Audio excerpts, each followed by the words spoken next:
ನಮಸ್ಕಾರ ವೀಕ್ಷಕರೇ, ನಿಮಗೆ ಮತ್ತೊಮ್ಮೆ ಪುಷ್ಪಾ ಕಿಚನ್ಗೆ ಸ್ವಾಗತ. ಇವತ್ತು ನಾನು ಮಾಡ್ತಾ ಇರೋದು ಹೀರೆಕಾಯಿ ಎಣ್ಗಾಯಿ ಪಲ್ಯ. ತುಂಬಗಾಯಿನೂ ಕರಿಬೋದು, ಎಣ್ಗಾಯಿನೂ ಕರಿಬೋದು. ಅದಕ್ಕೆ ನಾನು ಒಂದು ಈರುಳ್ಳಿ ಹೆಚ್ಚಿಟ್ಕೊಂಡಿನಿ ದೊಡ್ಡದು. ಇಲ್ಲೇ ಎಣ್ಣೆ ಇಟ್ಟೀನಿ. ಫ್ರೈ ಮಾಡಿಬಿಟ್ಟು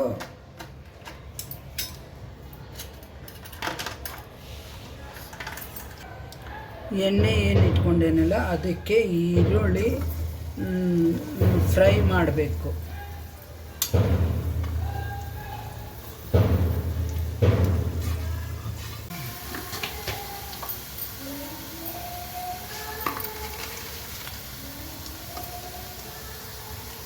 ಇವಾಗ ಇದಕ್ಕೆ 1 ಸ್ಪೂನಷ್ಟು ಎಳ್ಳು ಹಾಕ್ತಾ ಇದ್ದೀನಿ.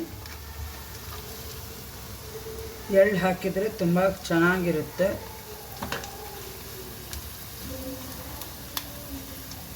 ಎಳ್ಳು ಬರೀ ಚಟಪಟ ಅಂದರೆ ಸಾಕು. ಇವಾಗ ಎಳ್ಳು ಮತ್ತು ಈರುಳ್ಳಿ ಆಗಿದೆ. ನೀವು ಬೇಕಾದರೆ ಹಸಿಮೆಣಸಿನ್ಕಾಯಿ ಹಾಕ್ಕೋಬೋದು. ನಾನಿಲ್ಲೇ ಸಾರಿನ ಪೌಡ್ರ್ ಇದೆಲ್ಲ ಅದೇ ಹಾಕ್ತಾಯಿದ್ದೀನಿ. ಮತ್ತು ಅದಕ್ಕೆ ಒಂದು ಸ್ವಲ್ಪ ಬ್ಯಾಡಗಿ ಖಾರ ಪುಡಿ ಮಿಕ್ಸ್ ಮಾಡ್ಕೊಂಡೇನಿ. ಮತ್ತು ಇಲ್ಲೇ ಕಾಯಿ ತುರಿ ಇಟ್ಕೊಂಡಿದ್ದೀನಿ. ಇದೆಲ್ಲ ಆಫ್ ಮಾಡಿದ ಮೇಲೆ ಮಿಕ್ಸ್ ಮಾಡಿಕೊಂಡು ಮಿಕ್ಸಿ ಮಾಡ್ಕೋಬೇಕು ಇದನ್ನು. ಇದು ನಾನೇನು ಗುರಳ್ ಪೌಡ್ರ್ ಮಾಡ್ಕೊಂಡು ಇಟ್ಕೊಂಡೇನಲ್ಲ ಅದು ಗುರಳ್ ಪೌಡ್ರ್ ಹಾಕ್ಕೊಂಡೇನಿ. ಆಮೇಲೆ ಇದು ಕಾಯಿ ತುರಿ ಮತ್ತು ಸಾರಿನ ಪೌಡ್ರು, ಅದಕ್ಕೆ ಒಂಚೂರು ಬ್ಯಾಡಗಿ ಮೆಣಸಿನ್ಕಾಯಿ ಪೌಡ್ರು ಮಿಕ್ಸ್ ಮಾಡ್ಕೊಂಡೇನಿ.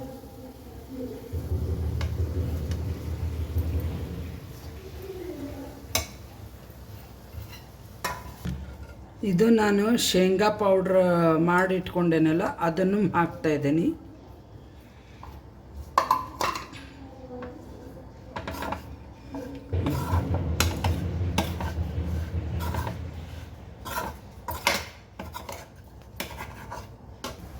ಇದಕ್ಕೆ ಒಗ್ಗರಣೆ ಎಣ್ಗಾಯಿಗೆ ಒಂದು ಸ್ವಲ್ಪ ಎಣ್ಣೆ ಮುಂದೆ ಹಾಕಬೇಕು.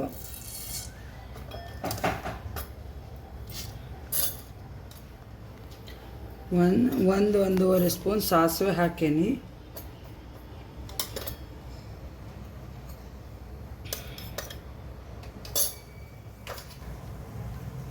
ಜೀರಿಗೆ ಹಾಕೇನಿ.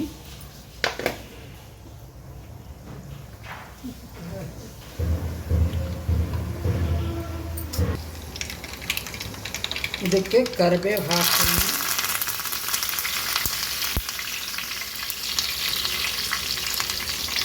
ನಾನು ಇವು ತುಂಬಿಲ್ಲ, ಈ ಥರ ಹೆಚ್ಚಿಟ್ಕೊಂಡೇನಷ್ಟೇ. ಈ ಥರ ಹಿಂಗೆ, ಆಮೇಲೆ ಈ ಥರ ಹೆಚ್ಚಿಟ್ಕೊಂಡು ನಾನು ಹೀಗೆ ಹಾಕ್ತಾಯಿದ್ದೀನಿ. ನೀವು ಬೇಕಾದರೆ ಇದಾಗ ಸ್ಟಫ್ ಮಾಡ್ಕೊಂಡಾದರೂ ಹಾಕ್ಕೋಬೋದು.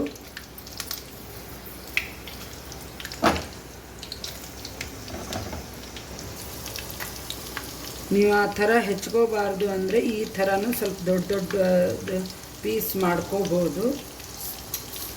ಇದಕ್ಕೆ ಒಂದು ಸ್ವಲ್ಪ ಹಿಂಗೆ ಹಾಕ್ತಾಯಿದ್ದೀನಿ.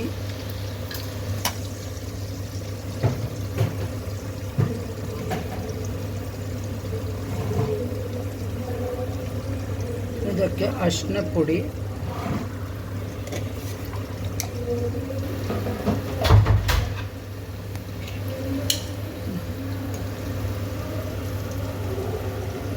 ಆಮೇಲೆ ರುಚಿಗೆ ತಕ್ಕಷ್ಟು ಉಪ್ಪು.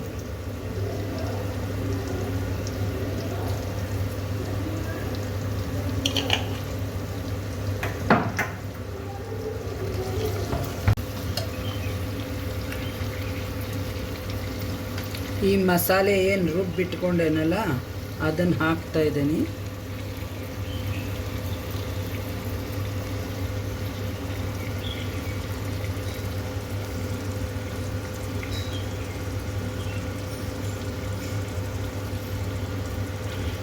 ಇದು ಹುಣಸೆಹಣ್ಣಿನ ರಸ. ಇದಕ್ಕೆ ಮಸಾಲೆಗೆ ಇದನ್ನು ಮಾಡಿಕೊಂಡು ಹಾಕ್ತಾಯಿದ್ದೀನಿ. ಇದು ಬೇಯೋ ಅಷ್ಟು ನೀರು ಹಾಕಬೇಕು ಇದಕ್ಕೆ.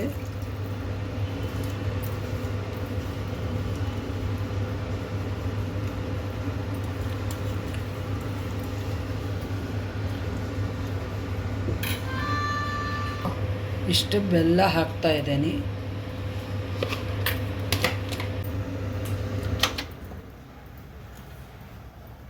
ನೋಡಿ ಈ ಥರ ಹೀರೆಕಾಯಿ ಎಣ್ಗಾಯಿ ಪಲ್ಯ. ನೀವು ಬೇಕಂದರೆ ಇನ್ನೂ ಒಂದು ಸ್ವಲ್ಪ ಖಾರ ಹಾಕ್ಕೋಬೋದು. ನಾನು ಸ್ವಲ್ಪ ಖಾರ ಕರೆಕ್ಟಾಗಿ ಹಾಕೇನಿ. ಚೆನ್ನಾಗಾಗುತ್ತೆ, ಟೇಸ್ಟಿಯಾಗಿದೆ. ಇದಕ್ಕೆ ಭಕ್ರಿ, ಚಪಾತಿ, ಆಮೇಲೆ ಅಕ್ಕಿದು ಭಕ್ರಿ ಮಾಡ್ತಾರೆ, ಚಪಾತಿ ರೊಟ್ಟಿ, ಇವೆಲ್ಲವಕ್ಕೆ ಏನು ಕಾಂಬಿನೇಷನ್ ಚೆನ್ನಾಗಿದೆ. ಮಾಡಿ ನೋಡಿ, ಟೇಸ್ಟಿಯಾಗಿರುತ್ತೆ. ಸಬ್ಸ್ಕ್ರೈಬ್ ಮಾಡಿ, ಬೆಲ್ ಐಕಾನ್ ಕ್ಲಿಕ್ ಮಾಡಿ. Thank you.